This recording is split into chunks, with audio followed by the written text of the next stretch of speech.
Chemistry की क्लासें उपलब्ध कराई जा रही है। उसमें आज हम पढ़ने जा रहे हैं बेटा आणविक कक्षक सिद्धांत। आणविक कक्षक सिद्धांत को अणु कक्षक सिद्धांत भी कहा जाता है।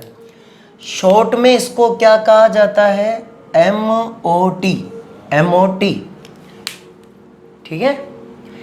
इस सिद्धांत से जेट और ICR में एक क्वेश्चन 100% आएगा बेटा। आपके मेडिकल में भी आएगा, IIT मेंस में भी आता है और एडवांस में भी आता है। इसको इतना सा पढ़ने के बाद आपको किताबों में जितने भी क्वेश्चन हैं अपन लगभग इससे हल कर सकते हैं। ठीक है।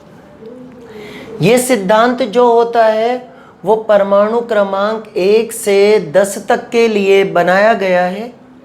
और ये दो परमाणु वाले अणु जैसे समझते हैं आप, जैसे कि O2N2 के लिए बनाया गया है।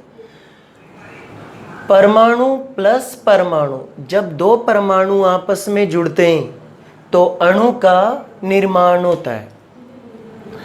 परमाणु में पाए जाने वाले कक्षकों को परमाण्विक कक्षक कहा जाता है।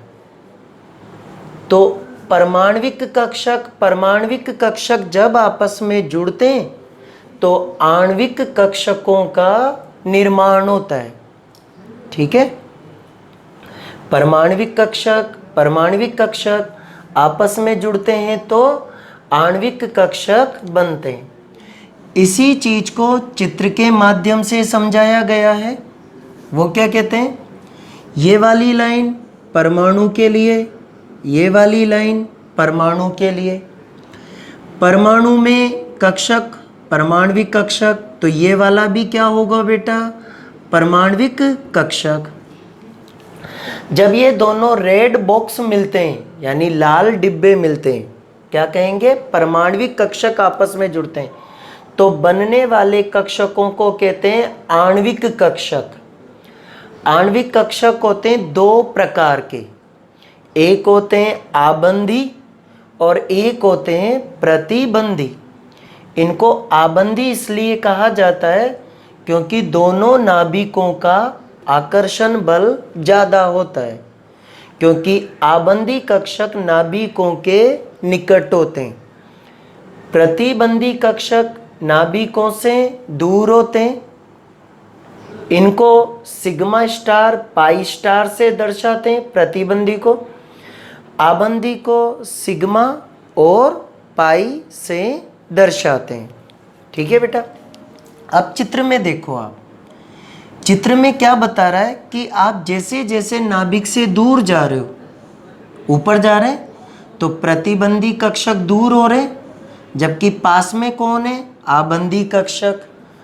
तो परमाणु संरचना क्या कहती है कि जो कक्षक नाभिक के निकट होता है, यानी जो कक्षक नाभिक के निकट होता है उसमें ऊर्जा कम होती है। जो कक्षक नाभिक से दूर होता है उसकी ऊर्जा ज़्यादा होती है। जो कक्षक कम ऊर्जा वाले होते हैं उनमें इलेक्ट्रॉन पहले भरे जाते हैं, अधिक ऊर्जा वाले कक्षकों में इलेक्ट्रॉन बाद में भरे जाते हैं। ठीक है बेटा। अब हमारे को ये तो हुई बात, हमारे को क्वेश्चन करने कंपटीशन में जो ऑब्जेक्टिव आते हैं, ऑब्जेक्टिव क्वेश्चनों को हल करने के लिए एक टेक्निक बनाई है हमने। उसको कैसे याद रखेंगे? बंध क्रम को क्या कहते हैं? बंधों की संख्या। जब दो परमाणु आपस में जुड़ते हैं तो उनके बीच में बंध बनते हैं बेटा। क्या बनते हैं? बंध बनते हैं। जब परमाणु आपस में जुड़ते हैं तो बंध बनाते हैं, ट्रिपल बॉन्ड बनाते हैं, डबल बॉन्ड बनाते हैं, सिंगल बॉन्ड बनाते हैं। बंधों की संख्या को ही बंध क्रम कहा जाता है। ठीक है बेटा। 10, 10, 12, 32, 10 टेक्निक याद हो गई? 10, 10, 12, 32 10। इसके ठीक नीचे रेड पेन से लिखा हुआ है बेटा, इसको गौर करके देखो तो ये 2 का टेबल है, 2 का पहाड़ा। इसके सामने क्या लिखा हुआ है? अणु या आयन में इलेक्ट्रॉन की संख्या। जैसे किसी अणु में इलेक्ट्रॉन 10 हैं, 20 हैं, 15 हैं, ऐसे तो इलेक्ट्रॉनों की संख्या। ठीक है। अब बेटा इलेक्ट्रॉन 2 भी हो सकते हैं, 4 भी हो सकते हैं, 6 भी हो सकते हैं, 8 10 12 14 16 18 20। 20 से ज़्यादा नहीं होंगे बेटा। उसका कारण ये लिखा हुआ, क्योंकि ये सिद्धांत कहाँ तक वैलिड है? परमाणु क्रमांक 1 से 10 तक वैलिड है बेटा। ठीक है। अब इसका उपयोग करेंगे बेटा। अभी हम क्वेश्चन के कराऊंगा मैं आपको कुछ फॉर्मूले। बंध क्रम समानुपाती 1/, बंध लंबाई, यानी बंधों की संख्या बढ़ने पर बंध लंबाई कम होती है।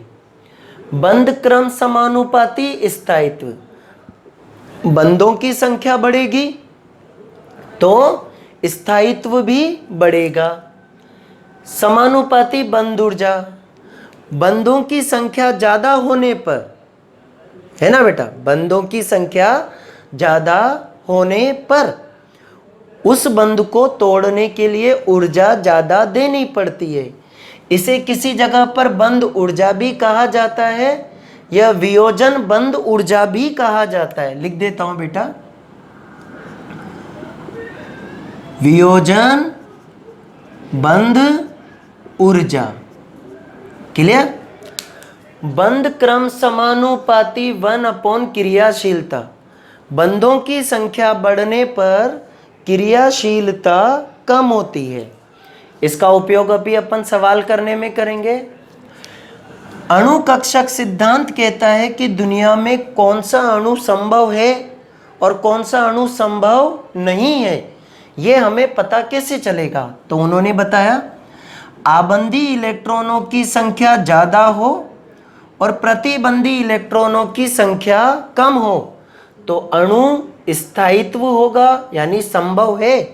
प्रकृति में ऐसा अणु संभव है बेटा।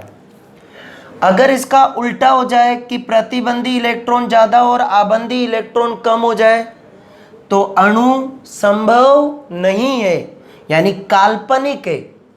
असंभव को हम काल्पनिक भी कह सकते हैं। आबंधी इलेक्ट्रॉन और प्रतिबंधी इलेक्ट्रॉन यदि बराबर होते हैं बेटा, तब भी अणु असंभव माना जाएगा। क्लियर बेटा? आ रहा है? यहाँ बंध क्रम 0 0 ऐसा लिखा हुआ आ रहा है। 0 का मतलब होता है कोई बंध नहीं।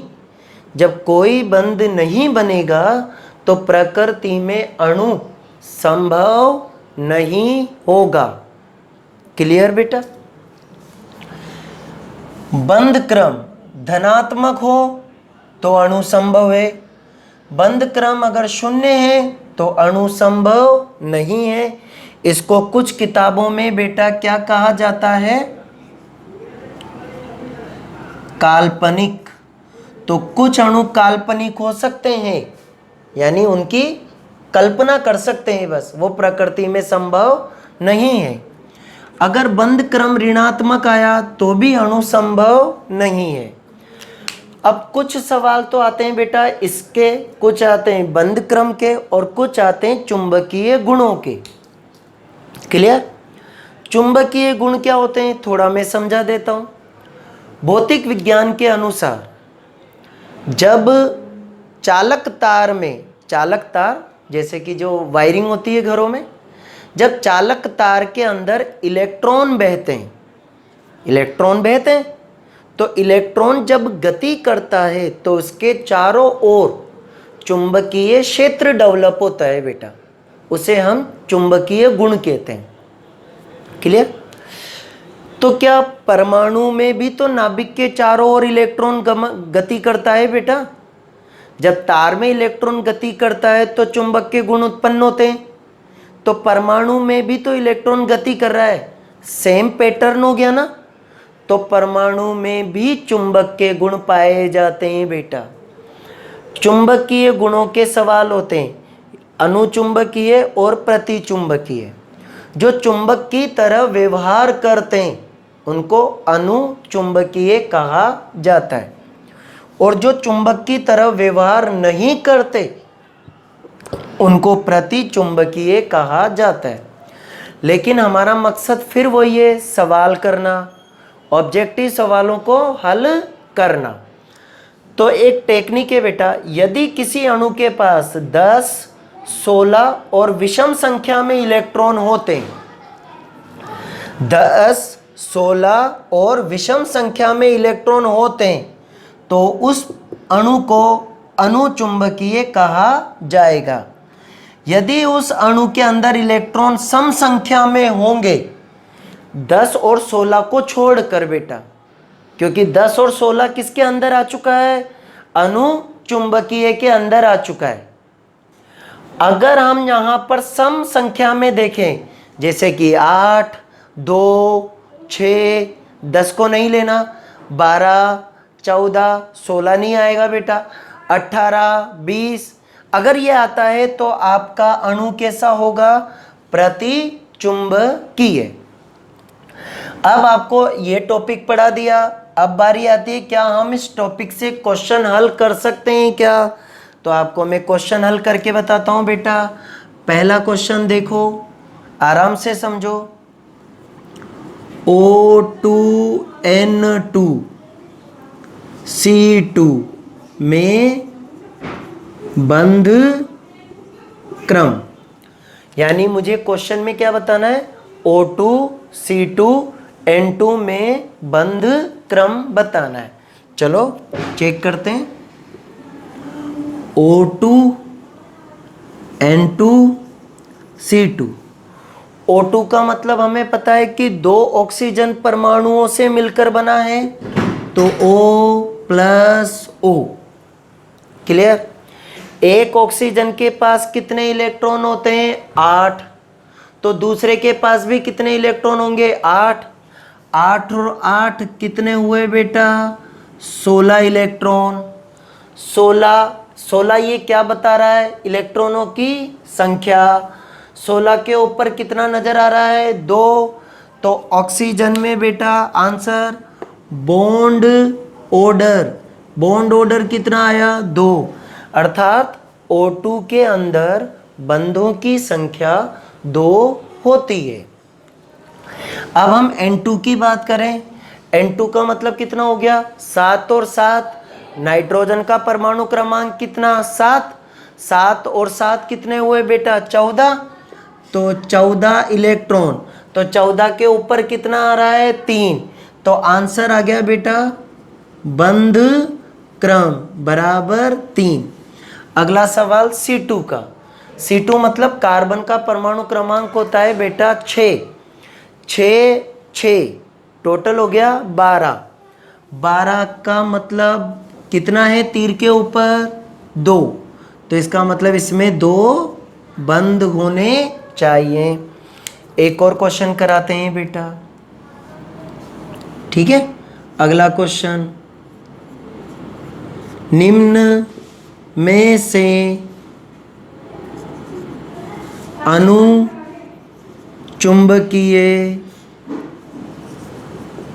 कौन है? निम्न में से अनुचुंबकीय कौन है? ऑप्शन आ गया बेटा। पहला ऑप्शन C2, दूसरा ऑप्शन N2, तीसरा ऑप्शन O2, चौथा ऑप्शन Ne2। हमारे पास 4 ऑप्शन आ गए। चारों ऑप्शन में से हमारे को चेक करके ये बताना है बेटा कि अनुचुंबकीय गुण किसके अंदर पाए जाते हैं। ठीक है, C2। अब आप चाहें तो बिना पेन उठाए भी सवाल कर सकते हैं बेटा, जरूरी नहीं कि हर सवाल को करने के लिए पेन कागज की जरूरत पड़े। C2 कितना हो गया? 6 और 6 12। 12 के ऊपर कितना है? हाँ बेटा, अपन को तो चुंबकीय गुणों का सवाल करना है तो इसकी जरूरत है ही नहीं। इधर आ जाओ डायरेक्ट। 10, 16 और विषम संख्या में इलेक्ट्रॉन हो तो क्या बोलना? अनुचुंबकीय। डायरेक्ट इलेक्ट्रॉन लिखो इसके नीचे, 6 और 6 12 इलेक्ट्रॉन, ये हमारे काम का नहीं है। 7 और 7 14 इलेक्ट्रॉन, ये भी मेरे काम का नहीं है। O2 कितना हुआ, 8 और 8 16 इलेक्ट्रॉन। नियोन कितना हुआ, 10 और 10 20 इलेक्ट्रॉन। उधर टेक्निक देखो बेटा क्या कहती है कि 10 16 और विषम इलेक्ट्रॉन होने पर क्या बोलेंगे, अनुचुंबकीय। किस पे टिक करेंगे, इस पे। क्लियर बेटा। अगला क्वेश्चन देखो,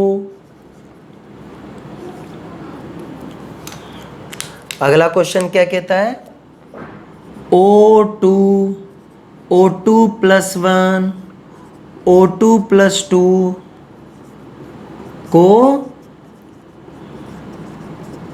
स्थायित्व क्रम, O2 +1 O2 +2 को स्थायित्व के बढ़ते क्रम में जमाना है। स्थायित्व किसका ज़्यादा होगा, जिसमें बंधों की संख्या ज़्यादा होगी। दोबारा देखो, स्थायित्व समानुपाती किसके है, बंधों की संख्या के बेटा। तो अब हमारे को बंध क्रम पता चल जाए तो आंसर आएगा ना। ठीक है, चलो चेक करते हैं। 8 और 8 16, 16 के ऊपर क्या आया, 2 बंध बेटा, यानी O2 के अंदर कितने बंध हैं, 2। O2 +1 बेटा कितने हो गए, 8 और 8 16, लेकिन प्लस कब आता है, जब इलेक्ट्रॉन का त्याग किया जाता है। तो 16 में से 1 इलेक्ट्रॉन गया तो कितना बचा बेटा, 15। क्या 15 यहाँ पर आएगा क्या बेटा, और 15 के लिए यहाँ पर सोचो क्या आएगा, 2.5। 3 और 2 के बीच में क्या होता है, 2.5, तो ये 2.5 आ गया बेटा, है ना। O2 +2, 8 और 8 16, 16 में से 2 इलेक्ट्रॉन गए तो कितने बच गए, 14। 14 के ऊपर कितना लिखा है, 3, तो 3। अब देखो 2 2.5 और 3, तीनों में से बंध सबसे ज्यादा किस में बन रहे हैं बेटा, सोचो, O2 +2 में बन रहे हैं, तो इसका मतलब इसका स्थायित्व सबसे ज्यादा होना चाहिए। अब आपको बढ़ता क्रम चाहिए या घटता क्रम चाहिए, अगर बढ़ता क्रम चाहिए बेटा तो छोटे से बड़े की ओर आओ। ठीक है, जैसे O2 से अच्छा है O2 +1, O2 +1 से अच्छा है O2 +2, ये आपका आंसर हो गया बेटा। क्लियर यहाँ तक आ गया। ये है MOT, ये आपको बेटा जेट में, ICR में, IIT एडवांस में, IIT मेंस में एक सवाल 100% देता है बेटा। ठीक है, अब इसके बाद नया टॉपिक पढ़ते हैं अपन।